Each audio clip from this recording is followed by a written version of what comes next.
ఏర్పరచబడినటువంటి 3వ లెసన్. నిన్న 2 లెసన్స్ జరిగినాయి కదా. ఫస్ట్ లెసన్, సెకండ్ లెసన్ జరిగింది కదా. ఎవరి గురించి నేర్చుకున్నాం మనం? రూత్ గురించి నేర్చుకున్నాం కదా.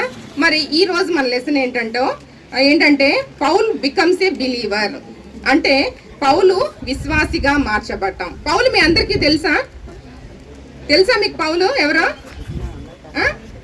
పౌల్ని ఏమంటారంటే న్యూ టెస్టిమెంట్ హీరో అంటారు. యేసుక్రీస్తు ప్రభువారి తర్వాత మరి పౌలు పడినటువంటి శ్రమలు, పౌలు అనుభవించినటువంటి శ్రమలు ఇంకెవ్వరూ కూడా అనిపించలేదంట. అంత గొప్ప అంటే యేసుక్రీస్తు ప్రభువారు ఎంతగా మరి మరి పాపుల రక్షణార్థంగా ఏ విధంగా తన కుమారుని లోకానికి పంపించి ఆయన ఎంతగా శిలువ శ్రమలను అనుభవించారో పౌలు గారు కూడా అనేక మందిని బలపరచడానికి, అనేక మందిని ఆత్మీయంగా మరి కట్టబట్టడానికే ఎన్నో శ్రమలు అనుభవిస్తూ వచ్చారనమాట. అటువంటి సౌలు, ఒకప్పుడు సౌలు జీవితం ఏ విధంగా ఉండేది, ఆ సౌలు ఏ విధంగా మరి విశ్వాసిగా మార్చబడుతూ వచ్చారు, ఏ విధంగా మరి యేసుక్రీస్తు ప్రభువారిని ఆయన సొంత రక్షకుడుగా అంగీకరించారు అనేది మనం తెలుసుకుందాం. ఈ రోజు లెసన్ ద్వారా నేర్చుకుందాం, సరేనా?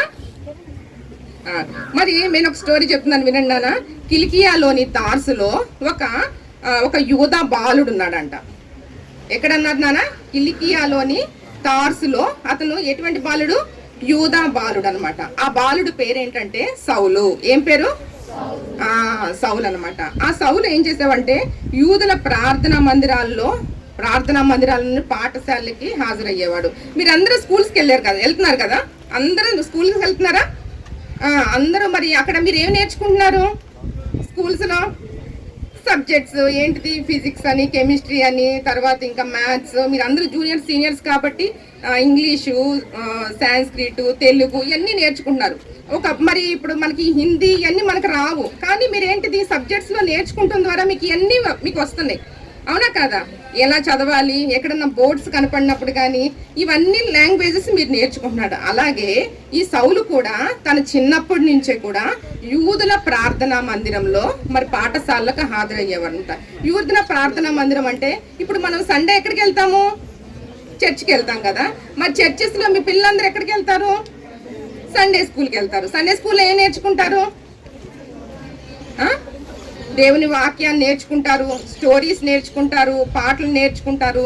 మరి మనం ఎందుకైతే దేవుడు మనం ఈ లోకంలో మనల్ని పుట్టించాడో, మరి మన ఎడల ఆయన ఉద్దేశం ఏంటో, మరి ఈ లోకంలో మనకి క్రైస్తవులంగా ఇహలోకమైనటువంటి ఈ లోకం మట్టమైనటువంటి జీవితాలు కాదు, కానీ ఇహలోకం తర్వాత మనకి ఆ నిత్య జీవం ఉందని ఈ అన్ని విషయాలు మనకి దేని ద్వారా తెలుస్తున్నాయి? మనకి చదువుల ద్వారా, మన పాఠశాలలో మనకు తెలుస్తున్నాయి. అవన్నీ చెప్తారా? వాళ్ళు ఏం చెప్తారు? ఈహలోకమైన చదువులే, అంటే మనం ఈ లోకంలో ఎంతకాలం బ్రతుకుతామో అంతవరకు అవసరమైనటువంటి స్టడీసే మనకు నేర్పిస్తారు, అంతే కదా. ఆ చదువుల ద్వారా మనకి ఏమొస్తుంది? జ్ఞానం వస్తుంది. అంటే సొసైటీ సైన్స్ ఏంటి, సోషల్ ఏంటి, ఈ పాలిటిక్స్ ఏంటి, తర్వాత ఈ యొక్క మార్నింగ్ అవుతుంది ఏంటి, ఇవన్నీ అంటే ఇహలోక సంబంధమైనటువంటి మరి చదువులు మనం చూడగలుగుతాం, ఇహలోకమైనటువంటి మనం చదువుతున్నటువంటి చదువుల ద్వారా. కానీ ఈ యొక్క సౌలు అనే ఆయన ఏంటంటే యూదుల ప్రార్థనా మందిరంలో మరి పాఠశాలలో హాజరవుతూ వచ్చారనమాట. ఇక్కడ చూడండి నాన్న, ఇక్కడ చూడండి, ఇక్కడ వృత్తాకారంలో అనేక మంది పిల్లలు కూర్చున్నారు కదా. తర్వాత ఒక గురువు గారు వాళ్ళకి గైడ్ చేస్తున్నారు, వాళ్ళకి బోధిస్తున్నారు. ఆయన ఏమంటారంటే ఆయన రబ్బీ అని పిలుస్తారు. ఏమంటారమ్మా? రబ్బీ అంటే అర్థం ఏంటంటే బోధకుడు, లేకపోతే గురువు అని, అంతే కదా. మన టీచర్స్ ఉంటారు కదా, మనల్ని గైడ్ చేసేవాళ్ళు. మరి ఆ మన లెసన్స్ లో ఏమున్నాయో అవన్నీ ఎవరు గైడ్ చేస్తారు? మనల్ని టీచర్స్ గైడ్ చేస్తారు. అట్లాగే ఈ యొక్క మరి పాఠశాల, ప్రార్థనా మందిరంలో ఉన్న పాఠశాలలో వారందరికీ ఎవరు గైడ్ చేస్తున్నారంటే మరి రబ్బీ అనేటువంటి బోధకుడు వాళ్ళని గైడ్ చేస్తున్నారు. ఈ రబ్బీ వాళ్ళకి ఏం నేర్పుతున్నారంటే పాత నిబంధన గ్రంథాన్ని నేర్పుతున్నారు. ఏం నేర్పుతున్నారమ్మా? పాత నిబంధన గ్రంథాన్ని. ఇప్పుడు మనకు బైబిల్లో ఉంది కదా, ఓల్డ్ టెస్టిమెంట్, న్యూ టెస్టిమెంట్, పాత నిబంధన గ్రంథం, కొత్త నిబంధన గ్రంథం ఉంది కదా. కామ్గా ఉండాలి నాన్న, ఫ్రంట్ లైన్. పాత నిబంధన గ్రంథాన్ని ఈ రబ్బీ అని ఆయన ఏం నేర్పుతున్నారంటే పాత నిబంధన గ్రంథం నేర్పుతున్నారు. అంటే అప్పుడు కొత్త నిబంధన గ్రంథం లేదు. కొత్త నిబంధన గ్రంథంలో ఏం రాయబడిందంటే యేసుక్రీస్తు వారి పుట్టుక, ఆయన శిలువ మరణ పునరుద్ధానాలు, మరి ఆయన మరి రెండవ రాకల్లో ఏ విధంగా తిరిగి ఉన్నారు అనే విషయాలన్నీ మరి క్రొత్త నిబంధనలో మరి ప్రవక్తల ద్వారా దేవుడు రాయించిన వాడుగా ఉంటారనమాట. మరి ఈ యొక్క పాత నిబంధన గ్రంథంలో ఏం రాయబడి ఉంటుందంటే, మరి ధర్మశాస్త్రము దేవుడు మోషే ద్వారా మనకు అనుగ్రహించినటువంటి కట్టడలు, విధులు, మరి మనం ఏ విధంగా జీవించాలి, ఇవన్నీ కూడా ఎక్కడ రాయబడి ఉంటుందంటే పాత నిబంధన గ్రంథంలో రాయబడి ఉంటుంది. ఈ యొక్క రబ్బీ అనే ఆయన, అంటే ఈ బోధకుడు ఏం చేస్తున్నారంటే, ఈ పిల్లలందరికీ చూడు, చిన్న వయసు పిల్లలు, అంటే మీరు స్కూల్లో ఎలా నేర్చుకుంటున్నారో వాళ్ళు మత సంబంధమైన యూదుల ప్రార్థనా మందిరాల్లోని పాఠశాలల ద్వారా మరి ధర్మశాస్త్రాన్ని అంతటినీ కూడా మరి నెరవేర్చేవారుగా, ధర్మశాస్త్రాన్ని అంతటిని చిన్ననాటి నుండే ఎంతో నిష్ఠాగరిష్టతో అంటే ఎంతో నిష్ఠ కలిగి జీవించేవారుగా ఈ బాలురందరూ ఉంటారు అనమాట. దీంట్లో ఇక్కడ మనకి సౌలు కూడా ఉన్నారు చూడండి, ఇదిగో సౌలు కూడా చూడండి ఎంతో శ్రద్ధతో వింటున్నారు అనమాట. ఈ సౌలు కూడా చిన్నాటి నుండి కూడా ఎంతో శ్రద్ధతో మరి ఆ ధర్మశాస్త్రాన్ని పఠించేవాడిగా, ఆ ధర్మశాస్త్రం ఏందో ఆసక్తి కలిగిన వాడిగా మనం చూస్తాం అన్నమాట. అలాగే మరి కొంచెం మరి మరి సౌలు కొంచెం పెద్ద అయ్యాక ఏమయ్యారంటే, మరి ఈ యొక్క పరిసయ్యుల యొక్క పరిసయ్యుల నాయకుడు అయ్యారు. అలాగే పరిసయ్యుల యొక్క నియమాలను పాటించే వ్యక్తిగా అయ్యారు. అలాగే యూదుల ముఖ్యమైనటువంటి నాయకుడుగా, అంటే యూద మత గ్రంథాలన్నీ చిన్ననాటి నుంచి ఆయన చదివి అవలంబించారు కదా. పెద్ద అయిన తర్వాత ఏమైపోయారు, దాంట్లోనే ఆయన ఏమైపోయారు, ఒక నాయకుడు అయిపోయారు అనమాట. అనేక మందికి గైడ్ చేసేవాళ్ళగా, అనేక మందికి టీచ్ చేసేవాళ్ళగా ఒక నాయకుడు అయిపోయారు. అంత మాత్రమే కాదు కానీ పరిసయ్యుల యొక్క నియమాలను, పరిసయ్యులు, శాస్త్రులు, సద్దుకాయలు వాళ్ళందరూ ఏంటంటే ఎంతో మరి నియమ నిబంధత చేత మరి ధర్మశాస్త్రాన్ని ఆచరించేవారుగా ఉంటారన్నమాట. అటువంటి గొప్ప నాయకుడి కింద ఈ సౌలు మనకి మార్చబడ్డారు అన్నమాట.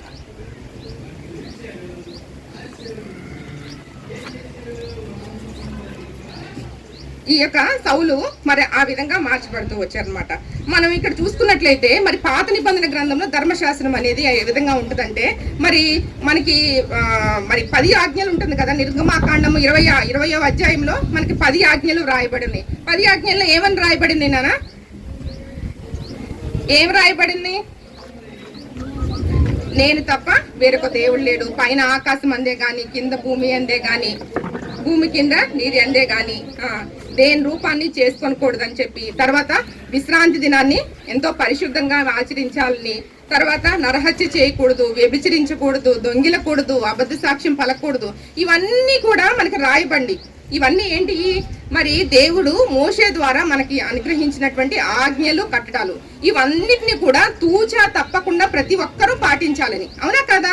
పాత నిబంధన గ్రంథంలో కట్టడలు ఏంటి? అన్ని కట్టడలు, నియమాలన్నీ కూడా ఆ విధంగా పొందుపరచబడ్డాయి. ఇవన్నీ ఒకసారి మనం చూసుకుంటే ఇవన్నీ ఏంటంటే దేవునికి, మనకి, అలాగే మనకి ఇతరులకి ఉన్నటువంటి ఒక కట్టుబాట్ల కింద మనం చూడవచ్చు. అంటే మరి పాత నిబంధన గ్రంథం ఫస్ట్ది మనం పరిశుద్ధ దినాన్ని మనం ఎంతో పవిత్రంగా ఆచరించాలి, కేవలం దేవుణ్ణి మాత్రమే మనం సేవించాలి, మరి ఆయనకి రావాల్సిన మహిమను ఇంకా దేనికి ఇవ్వకూడదు, మరి నరహత్య చేయకూడదు, వ్యభిచరించకూడదు, దొంగతనం చేయకూడదు. మనం చూసుకున్నట్లయితే ఈ పాపాలన్నీ ఏం చేయమేమో మరి, ఎందుకంటే మనం చిన్నప్పటి నుంచి క్రైస్తవ కుటుంబంలో వచ్చి పుట్టామనుకో ఖచ్చితంగా మనం మందిరానికి వెళ్తాం, ఎందుకంటే తల్లిదండ్రులు ఆ విధంగా మనల్ని నడిపిస్తారు. మరి చాలా మంది మోస్ట్లీ కూడా మరి పరిశుద్ధ దినాన్ని స్కిప్ చేయరు, ఎక్కడ ఉంటే అక్కడికి వర్షిప్కి వెళ్తూ ఉంటారు, మరి నరహత్య చేయరు, దొంగి నుంచి. ఇప్పుడు అంత అవసరం కూడా ఎవరికి లేదు, ఎవరైనా చంపేస్తాం కానీ అంత అవసరం కూడా లేదు. కాబట్టి ఈ మోషే ధర్మశాస్త్రంలో ఉన్నటువంటి ఆజ్ఞలన్నిటినీ కూడా వాళ్ళు ఎంతో పవిత్రతో, ఎంతో ప్రతిష్టతో ఆచరించేవారుగా ఉంటారు.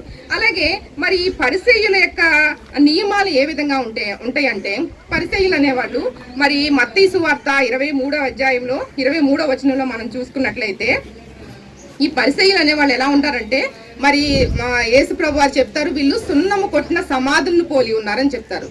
అంటే సున్నము కొట్టిన సమాధి అంటే ఎట్లా ఉంటుంది రానా? టూమ్స్ ఉంటాయి కదా, సమాధులు ఉంటాయి కదా. ఇప్పుడు ఈ సమాధులు ఎట్లా ఉన్నాయి అంటే దానికి మంచి గ్రానైట్లు వేస్తున్నారు, ఒక చిన్న ఒక టెంపుల్ లాగా కూడా చేస్తున్నారు సమాధుల్ని. మళ్ళీ తర్వాత ఒక మంచి మంచి టైల్స్ అంటిస్తున్నారు. కానీ పైకి అది ఎంతో బ్యూటిఫుల్ గా ఉండొచ్చు, కానీ లోపల ఏముంటుంది? దాంట్లో ఏం పెడతారు? సమాధుల్లో ఏం పెడతారు? శవాన్ని పెడతారు. శవం ఏముంటది అక్కడ?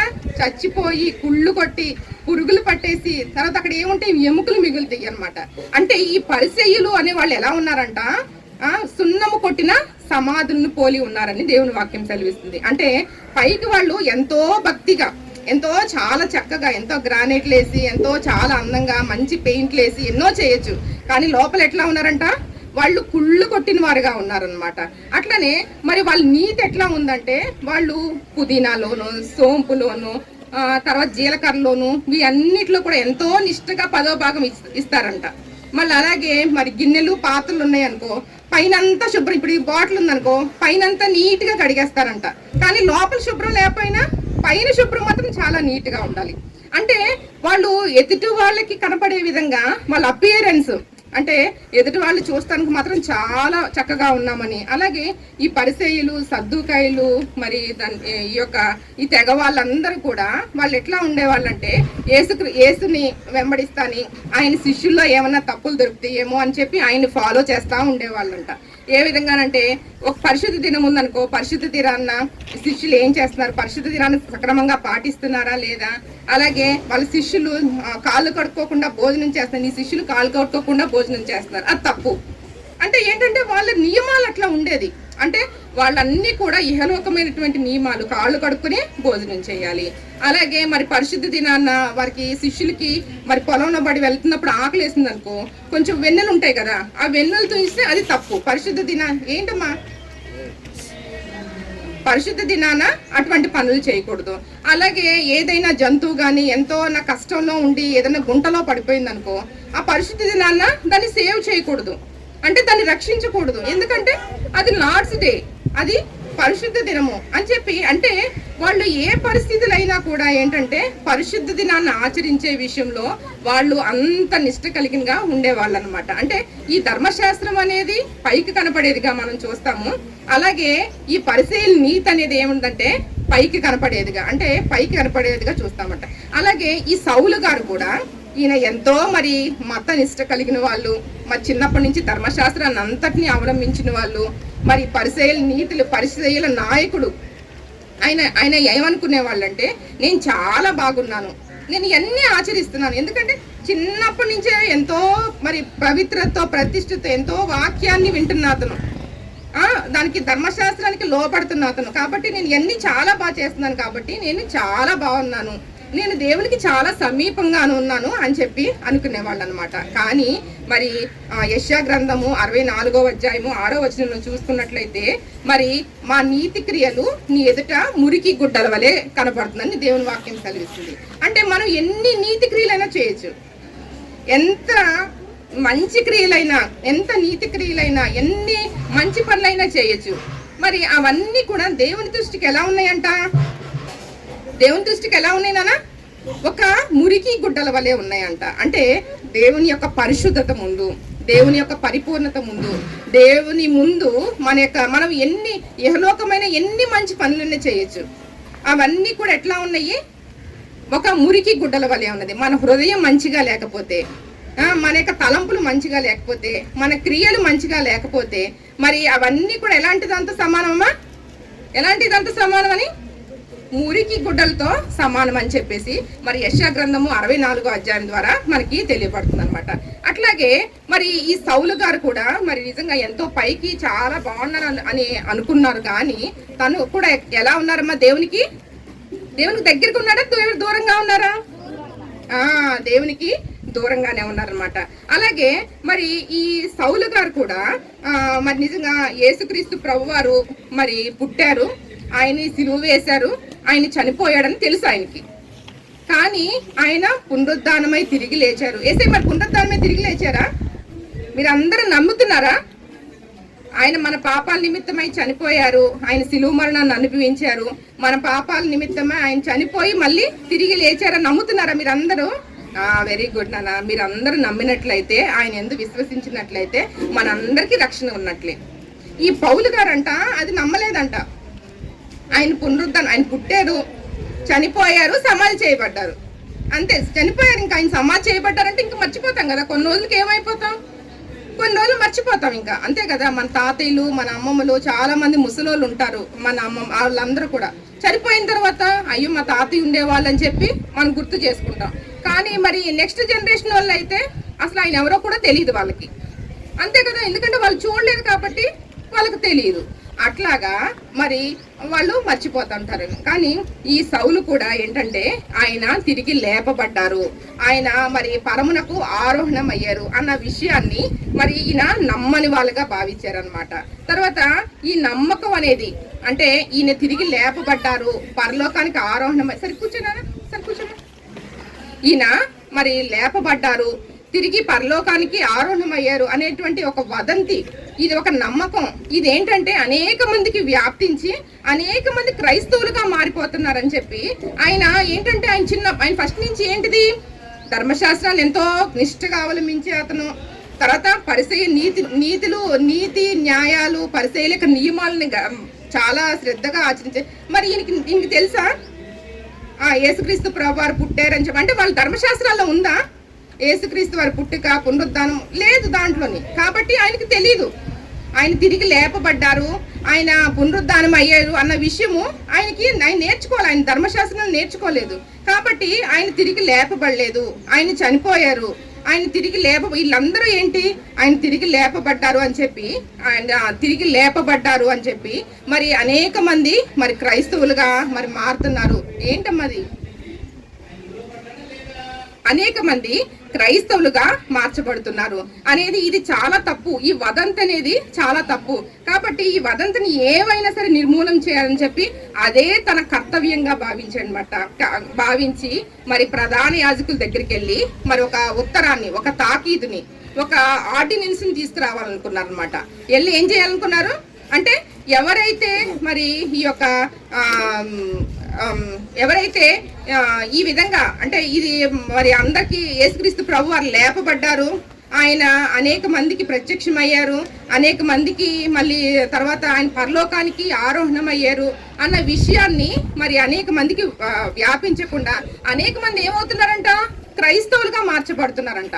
దానివల్ల ఇతనికి ఏంటంటే ఇతను మరి ఆ గరిష్ఠుడు కదా, కాబట్టి వాళ్ళందరినీ అది తప్పని చెప్పేసి ప్రధాన యాజకుడి దగ్గరికి వెళ్ళి ఒక ఆర్డినెన్స్ తీసుకొచ్చి వారందరినీ హింసించేవారు అనమాట. మరి అపోస్తుల కార్యము 9వ అధ్యాయంలో మనం చూసుకున్నట్లయితే, నేను చదువుతున్నాను చూడండి నాన్న. అపోస్తుల కార్యము 9వ అధ్యాయము 1వ వచనంలో సౌలు ఇంకను ప్రభు యొక్క శిష్యులను బెదిరించుటయు హత్య చేయుటయు. అంటే ఈ సౌలు ఏం చేస్తున్నారంట? ప్రభు యొక్క శిష్యులు ఎవరైతే ఉన్నారో వారందరినీ కూడా ఏం చేస్తున్నారంట? బెదిరిస్తున్నారంట, హత్య కూడా చేస్తున్నారంట. ఎందుకు చేస్తున్నారు? మనకి అపోస్తుల కార్యంలో మనం చూసుకున్నట్లయితే ఏం చేస్తున్నారు? కూర్చో.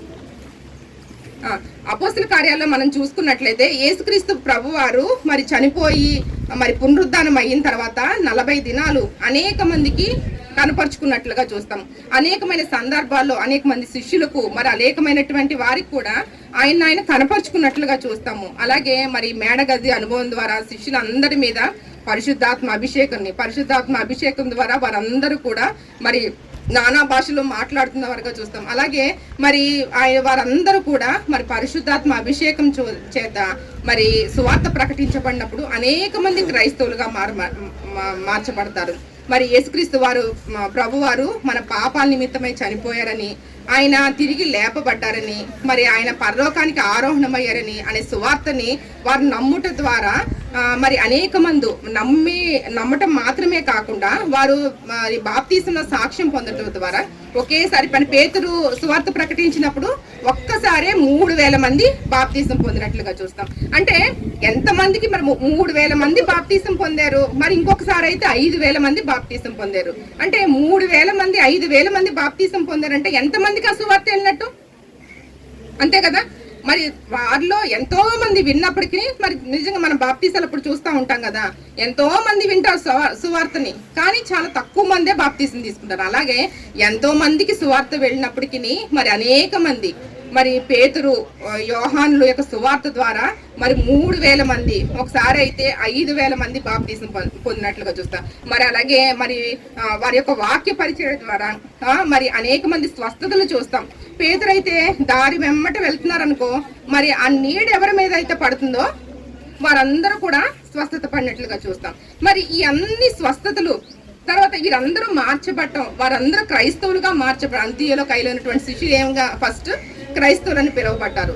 మరి వీళ్ళందరూ క్రైస్తవులుగా మారిపోతున్నారని చెప్పేసి మరి ఈ యొక్క సౌలుకి చాలా కోపంగా ఉందన్నమాట. చాలా కోపంగా ఉండి ఈ శిష్యులైన వారిని ఏం చేస్తున్నాడంట, సౌలు బెదిరిస్తున్నాడంట. బెదిరిస్తాం మరి అలాగే మరి హత్య చేయుటమే తన ప్రాణాధారం అయినట్లు. అంటే తన యొక్క మోటివ్ ఏంటంటే మరి ఈ శిష్యులైన వారిని ఎవరైతే క్రైస్తవులుగా మార్చబడుతున్నారో వారందరినీ కూడా మరి హత్య చేయబడినట్లు. స్టెఫన్ కూడా మరి అంతే కదా, ఏం చేశారు, రాళ్లతో కొట్టి చంపేశారు. ఎందుకని చంపేశారు నాన్న?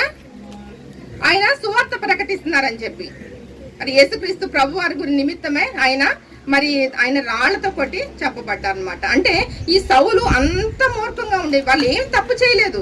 ఆయన యేసుని అంగీకరించడము, ఆయన పునరుద్ధానాన్ని అంగీకరించడం ద్వారా వారందరూ కూడా ఏమైపోయారని క్రైస్తవులుగా మార్చబడుతున్నారని చెప్పి వారందరినీ కూడా మరి శిక్షించటము, హత్య చేయటమే వాళ్ళ ప్రాణాధారం అని చెప్పేసి మరి దమస్కు మార్గంలో మరి వెళ్తూ మరి ప్రధాన యాజకుని దగ్గరికి వెళ్ళి ఆర్డినెన్సులు అంటే ఒక తాకీదు, మాకు ఇప్పుడు మన పోలీసులు ఉన్నారు, వాళ్ళ దగ్గర నుంచి ఒక రూల్ తెచ్చుకున్నారనుకో, వాళ్ళు ఏ పనైనా చేయగలరు, అంతే కదా.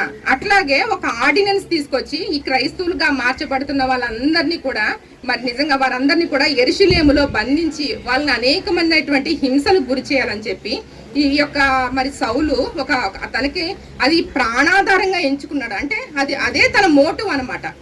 అంటే వాళ్ళందరినీ శిక్షించటమే తన మోటివ్ అని చెప్పి మరి సౌలు అనేక మంది కలిసి మరి దమస్కు మార్గాన బయలుదేరినప్పుడు ఒక గొప్ప వింత జరిగింది అంటున్నానా.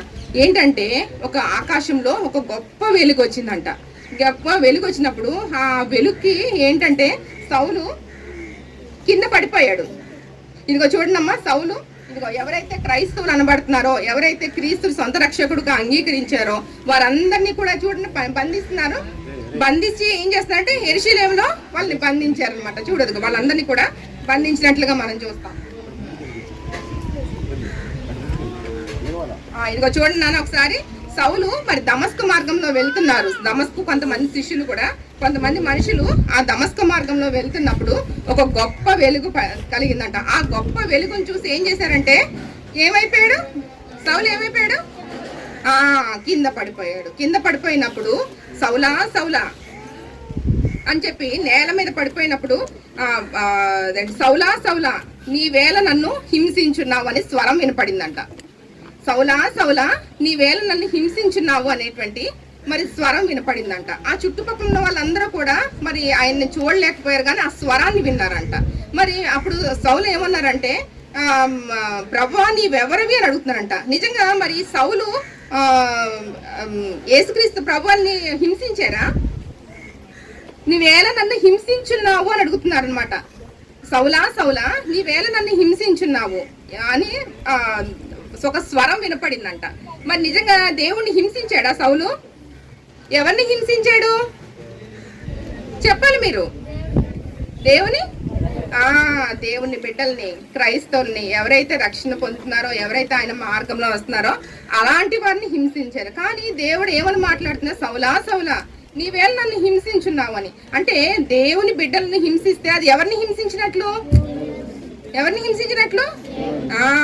మరి నిజంగా మరి మనం యెషయా గ్రంథం 53వ అధ్యాయంలో కూడా చూస్తాం కదా, ఆయన మన యావత్ బాధనొందినవాడు. తర్వాత ఇంకా మన సమాధానమైన శిక్షను ఆయన భరించారనమాట. మన నిమిత్తమై, అంటే మనకు మారుగా ఎవరు చనిపోయారు? మన పాపాల నిమిత్తమై ఎవరు చనిపోయారమ్మా? దేవుడే మన పాపాల నిమిత్తమై చనిపోయారనమాట. మన దోషాల నిమిత్తమై ఆయన ఏమైపోయారంట? నలుగొట్టబడ్డారంట. మన సమాధానార్థమైనటువంటి శిక్షణ ఆయన పొందారంట. ఆయన పొందినటువంటి దెబ్బల చేత మనకి స్వస్థత వచ్చిందంట. అంటే ఆ శిక్ష అంతా ఎవరు భరించాలి? మనం భరించాలి. అంటే క్రైస్తవులు ఉన్న వాళ్ళందరినీ శిక్షిస్తున్నాడు ఈ సౌలు. ఆ శిక్ష అంతా ఎవరు భరిస్తున్నారు? దేవుడు భరిస్తున్నాడు. సౌలా నీవేళ నన్ను హింసించున్నావు అంటే అప్పుడు ప్రభా నువ్వెవరివి అని అడుగుతున్నాడు సౌలు. అప్పుడు స్వరం ఏమంటుందంటే, నీవు హింసించుచున్న యేసుని అని. ఎవరమ్మా? ఎవరైనా అంట? నీవు హింసించుచున్న యేసుని అంటే మరి ఎవరిని శిక్షిస్తున్నట్లు ఆయన? ఏసైనే శిక్షిస్తున్నట్లనంట.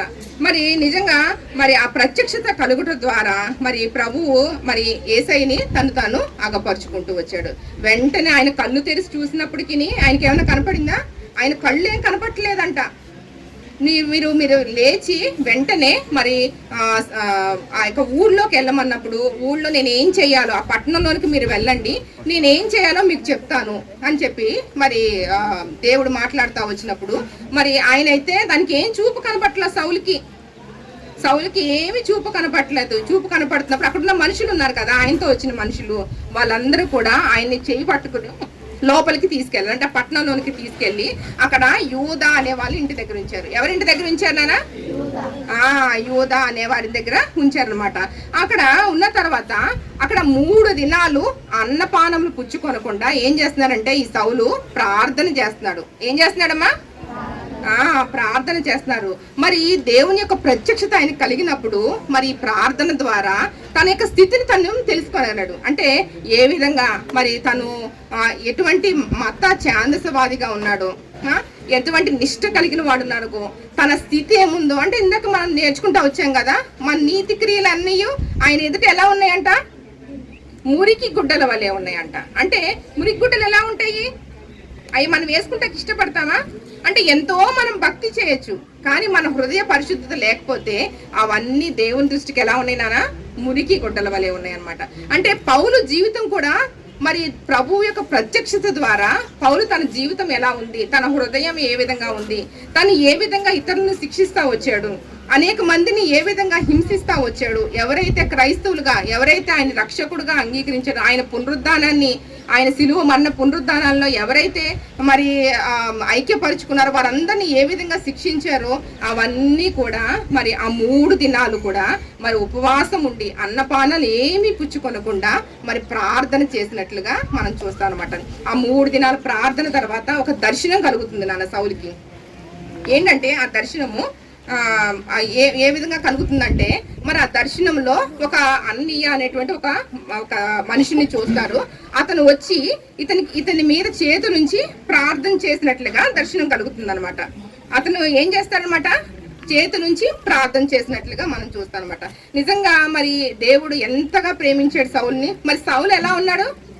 చాలా పాపిగా ఉన్నాడు కదా, అనేక మందిని హింసిస్తున్న వాళ్ళుగా, ప్రభు బిడ్డలకి ఎంతో ఆయాసకరంగా జీవిస్తున్న వాళ్ళుగా, ప్రభు బిడ్డల్ని ఎంతో శిక్షిస్తున్న వాడిగా మనం చూస్తా వచ్చాము. అటువంటి సౌలును కూడా దేవుడు ప్రేమించాడా లేదా? ప్రేమించకపోతే అటువంటి ఆయన ప్రత్యక్షత ఆయనకి కలిగి ఉండేపోయేది, అంతే కదా. లోకంలో నశించిపోయేవాళ్ళు, తద్వారా ఏమైపోయాడు? నిత్య నరకానికి వెళ్ళిపోయేవాడు. కానీ మరి ఆ ప్రత్యక్షత ద్వారా మరి సౌలుని ఎంతో ప్రేమించినట్లుగా ఆయన్ని కూడా తిరిగి మరి ఆ యొక్క స్థితిని ఆయన ఒప్పుకుంటం ద్వారా మరి నిజంగా ఆయన పాపాలని క్షమించినట్లుగా మరి అననీయ అనే దర్శనం ద్వారా మరి తిరిగి దేవుడు అతన్ని సమకూర్చినట్లుగా మనం చూస్తామన్నమాట.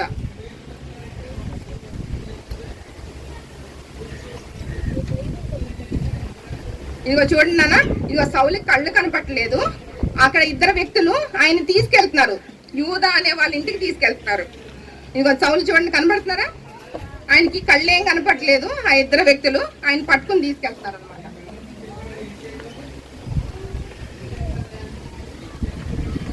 అలాగే మళ్ళీ తర్వాత ఈ యొక్క అననీయ కూడా ఎవరంటే మరి శిష్యుడు అనమాట. అంటే ఆయన ఒక విశ్వాసి, ఆయన ఒక ప్రవక్త. ఆ ప్రవక్తకు కూడా మరి దేవుని దర్శనమందు అననీయ అని పిలిచినప్పుడు చిత్తం ప్రభు అని అంటాడు, విదే చూస్తాడు.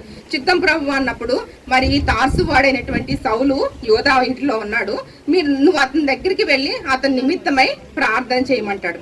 ప్రార్థన చేయమన్నప్పుడు అన్నీ అంటాడు, ప్రభా ఆ సౌలు చాలా మరి క్రైస్తవుల్ని హింసిస్తున్న వ్యక్తి, ఎంతో మందిని మరి శిక్షకు గురి చేసిన వ్యక్తి, క్రైస్తవులు అనేబడే వాళ్ళని మా ప్రాంతంలో కూడా మరి ప్రధాన యాజకుల చేత ఆర్డినెన్స్ తీసుకొచ్చి ఎంతో మందిని శిక్షకు గురి చేస్తున్నారు, ఎంతో మందిని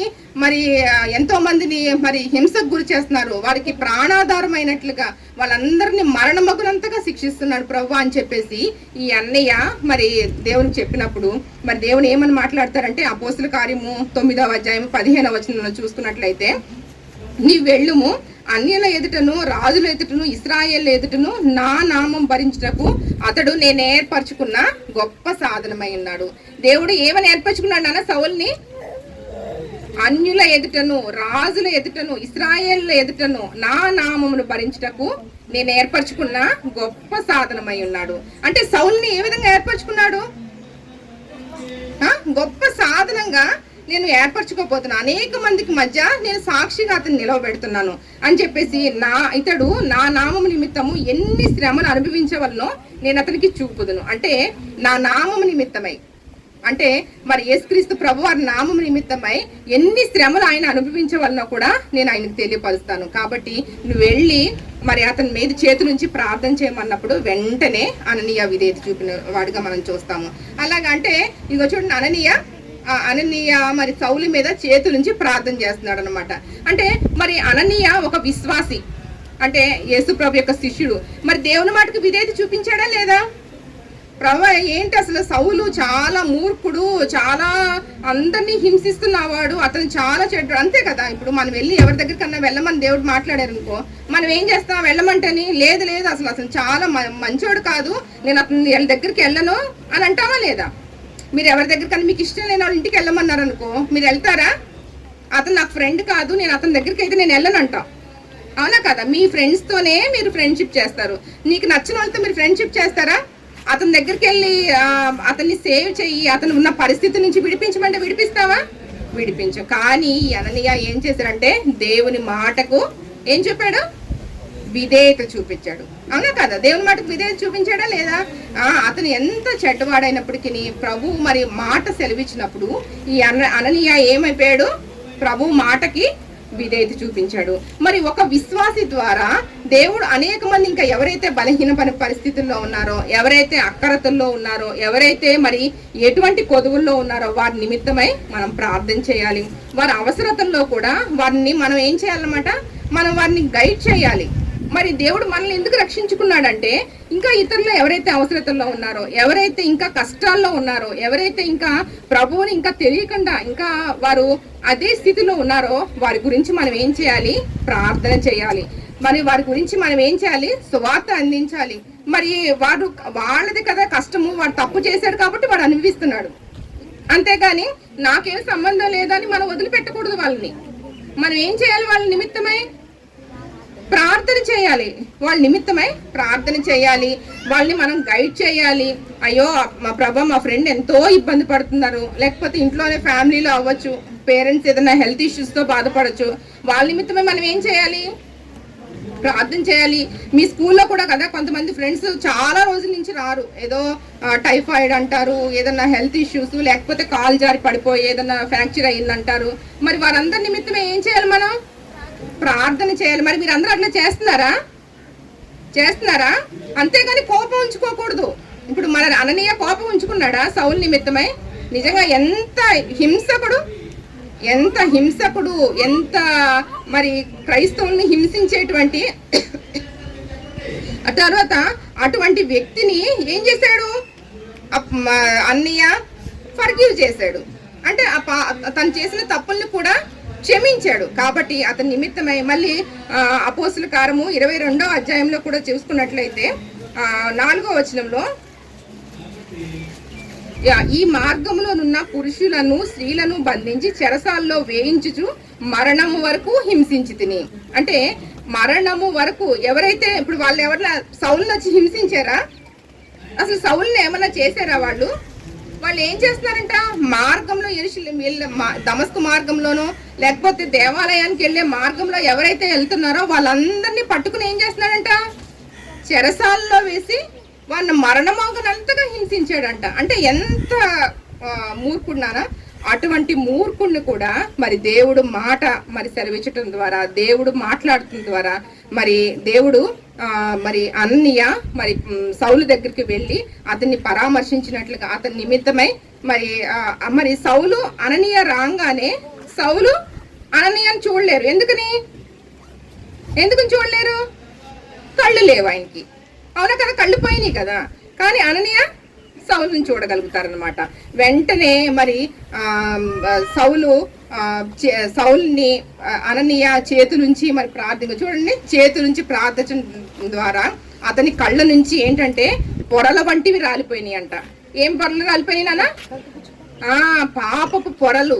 ఆయన ఎటువంటి అంధత్వంలో ఉన్నారో, ఎటువంటి గుడ్డితనంలో ఉన్నాడో ఆ అంధత్వమైనటువంటి పొరలన్నీ కూడా రాలిపోయినాయి అంటున్నా. రాలిపోయి వెంటనే ఆయన పరిశుద్ధాత్మ అభిషేకాన్ని పొందినట్లుగా చూస్తాం.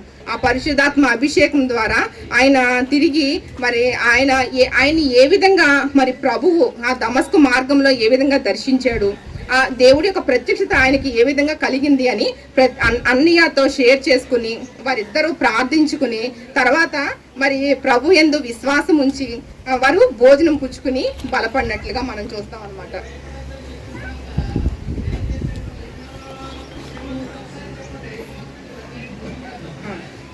భోజనం చేసి బలపడినట్లుగా చూస్తాం. తర్వాత మరి ఈ యొక్క మరి సౌలు ఏ విధంగా మార్చబడి, సౌలు పౌలుగా మార్చబడి అనేక మంది విశ్వాసులకు, అనేక మందికి ఒక మాదిరిగా యేసే రక్షకుడని, ఆయన దేవుని చేత పంపబడినటువంటి ఆయన కుమారుడు అని చెప్పి విశ్వాసం ఉంచి అనేక మందికి, చూడండి అనేక మందికి సువార్త ప్రకటిస్తున్నారు.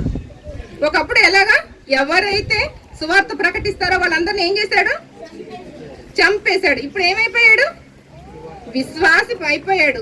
అంటే ఎవరైతే ఇప్పుడు అందరికీ యేసే రక్షకుడని, ఆయన మన పాపాల నిమిత్తమై దేవుని చేత పంపబడిన కుమారుడు అని చెప్పి ఆయన యందు విశ్వాసం ఉంచడం ద్వారా మనకు రక్షణ భాగ్యం వస్తుందని, ఆయన మరి పరమలోకానికి ఆరోహణమయ్యని చెప్పి దేవుడు ఏ విధంగా ఆయన్ని ప్రత్యక్షపరుచుకున్నాడో అదంతటిని కూడా అనేక మందికి సువార్త ప్రకటిస్తున్నారు. అప్పుడు వాళ్ళందరూ ఆశ్చర్యపోయారంట. ఏంటి సౌలు ఏంటి ఒకప్పుడు, అమ్మో సౌలు మారిపోయాడా, సౌలు సువార్త ప్రకటిస్తున్నాడా అని చెప్పేసి అనేక మంది మరి సౌలుని బట్టి ఎంతో మంది అదేంటిది ఆశ్చర్యపోతా వచ్చారనమాట. మరి నిజంగా దేవుడు సౌలును మరి పౌలుగా మార్చి ఏ విధంగా మరి వాడుకుంటూ వచ్చాడు. మరి నిజంగా మరి మన జీవితాల్లో ఇంకా సౌలులాగా మనం ఉన్నామేమో. మనం మరి బిలీవర్సేనా? Paul became a believer. పౌలు ఏ విధంగా మార్చబడ్డాడు? సౌలు ఏ విధంగా మార్చబడ్డాడు?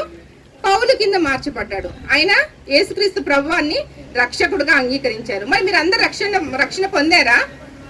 యేసుక్రీస్తు ప్రభువాన్ని మీరు రక్షకుడుగా అంగీకరించారా? ఇంకా పౌలు లాగా మీ జీవితాల్లో కూడా ఇంకా ఇంకేమైనా అడ్డుబండలు ఉన్నాయా యేసయ్యని మన సొంత రక్షకుడుగా అంగీకరించడానికి? ఉన్నాయా? ఇంకా మీరు అందరు రక్షించబడ్డారా? ఇంకా ఎవరైనా రక్షణ పొందలేని వాళ్ళు ఉంటే ఒకసారి చెయ్యి పైకెత్తున్నానా? మీరందరూ యేసయ్యని మీ సొంత రక్షకుడిగా అంగీకరించారా? లేకపోతే ఇప్పుడైనా సరే ఇదే మిక్కిలి అనుకూలమైన సమయము. అంటే మన ధర్మశాస్త్ర సంబంధమైన నీతి కార్యాలు, మన యొక్క భక్తి, నేనేం తప్పు చేయట్లేదు కదా, నేనేమి చాలా నీతిగా ఉంటున్నాను కదా, నాకు ఎవరితో క్వార్లింగ్ లేదు, నాకు మీద అసూయ పడాల్సిన అవసరం లేదు, ఇవన్నీ మనం అనుకోవచ్చు. కానీ మన నీతి అంతా ఎట్లాంటిదంటే దేవుని ఎదుట మురికి గుడ్డల వలె ఉంటుందంట. కాబట్టి మనం యేసుక్రీస్తు ప్రభువారిని మన రక్షకుడుగా అంగీకరించినట్లయితేనే మన పాపాల నిమిత్తం ఆయన ఏమవుతారనమాట? ఆయన ఏమయ్యారు? చనిపోయారు మన పాపాల నిమిత్తమై. మరి మన పాపాల నిమిత్తమై చనిపోయి 3వ దినమున తిరిగి లేచి పునరుద్ధారణుడిగా తిరిగి లేచి మరి దేవాది దేవుని యొక్క తండ్రి కుడి చేతి వైపున కూర్చుండి మన నిమిత్తమై విజ్ఞాపన చేస్తున్నారనమాట. ఇంకా ప్రభా ఇప్పుడు ఇంకొకసారి ఫర్గివ్ చేయండి ప్రభా, ఒక్కసారి క్షమించండి ప్రభా, ఇంకొక తరుణం ఇవ్వండి ప్రభా అని చెప్పేసి మన నిమిత్తమై విజ్ఞాపన చేస్తున్నారు. నిజంగా మరి ఎవరైతే మరి క్రైస్తవుల్ని, ఎవరైతే ఆయన రక్షణ ప్రణాళికలో ఎవరైతే యేసుక్రీస్తు ప్రభువాని రక్షకుడుగా అంగీకరిస్తారో వారి నిమిత్తమే ఆయన దేవుడుగా ఉంటారు. మన శిక్ష యావత్తును ఎవరు భరిస్తారు? అప్పుడు యేసే భరిస్తారు. మన పక్షంగా ఎవరు వ్యాజ్యమాడతారు? యేసే వ్యాజ్యమాడతారు. ఇంకా ఎవరైతే రక్షణ పొందకుండా నేనేం తప్పు చేయలేదు, నేను నాకు ఇప్పుడే కాదు, నేను ఎప్పుడో ముసలోడిని అయిన తర్వాత, లేకపోతే ఇంకా నేను ఒక ముసలమ్మని అయిన నాకు ఇంకా బోల్డ్ లైఫ్ స్పాన్ ఉంది, నేను ఇంకా చాలా లైఫ్ బతకాలి, అప్పుడు తీసుకుంటానులే నేను తీర్మానము అని మీరు ఇంకెవరన్నా అనుకుంటున్నారా? అలా అనుకుంటున్నట్లయితే మరి ఇదే మిక్కిలి అనుకూలమైన సమయము, ఇదే రక్షణ దినము. అంటే మనం ఎన్ని దినాలు అంటే పెద్ద వయసు చిన్న వయసు అని లేదు, ఏ రోజు మన మరణం వస్తుందో తెలియదు. కానీ మరి ఇహలోకమైనటువంటి జీవితం కాదు, కానీ ఇహలోకమైన జీవితం తర్వాత మనకు ఆ నిత్య రాజ్యం ఉంది.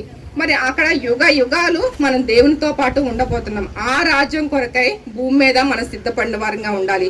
మరి పౌలు యొక్క విశ్వాసం ద్వారా అనేక మంది క్రీస్తును అంగీకరించిన వారిగా, అనేక మంది క్రైస్తవులుగా, నిజంగా ఆయన ఎన్ని శ్రమలు పొందుతారంటే మరి సువార్త నిమిత్తమై ఎన్నో శ్రమలు, అనేక మందిని ఆత్మీయంగా మరి తిమోతిలకు రాసిన పత్రిక ఏంటి, తర్వాత ఇంకా దెస్సలోనికీలకు రాసిన పత్రిక, కొరింథీయులకు ఇవన్నీ పత్రికలన్నీ కూడా అనేక మందిని మరి బలపరుస్తూ, అంటే వస్తున్నటువంటి ప్రతి పరిస్థితుల్లోనూ, ప్రతి శోధనలోనూ వారందరూ కూడా కృంగిపోవద్దు, మీరు ఓపికతో ఉండండి అని చెప్పేసి వారందరినీ కూడా ఆత్మీయంగా కూడా బలపరిచినటువంటి గొప్ప ఆత్మీయమైన తండ్రిగా మనం సౌలుని చూడగలుగుతాం అనమాట. అలాగే రక్షించబడినటువంటి మనం కూడా మరి సౌలు లాగా అనేక మందిని విశ్వాసంలో నడిపించాలి, అనేక మందిని ఆదరించాలి, అనేక మందిని బలపరచాలి. మరి ఆ విధంగా మరి మీరు అందరూ ఆ విధంగా ఉంటారా? మరి పౌలు లాగా మరి మనం కూడా ఆ విధంగా విశ్వాసిగా మరి మార్చబడుతూ అనేక మందిని, ఇంకా ఎవరైతే మరి మీ ఫ్రెండ్స్ కూడా ఉంటారు కదా, మరి మా ఫ్రెండ్స్ కూడా ఇంకా రక్షణ పొందిన వారిగా ఉంటారు, అవునా కదా? మీ ఫ్రెండ్స్ అందరికీ తెలుసా? యేసయ్య గురించి తెలుసా? ఆయన రక్షకుడు అని తెలుసా?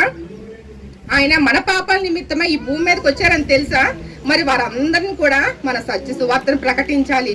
మరి వారందరినీ కూడా మనం ఎక్కడికి నడిపించాలి?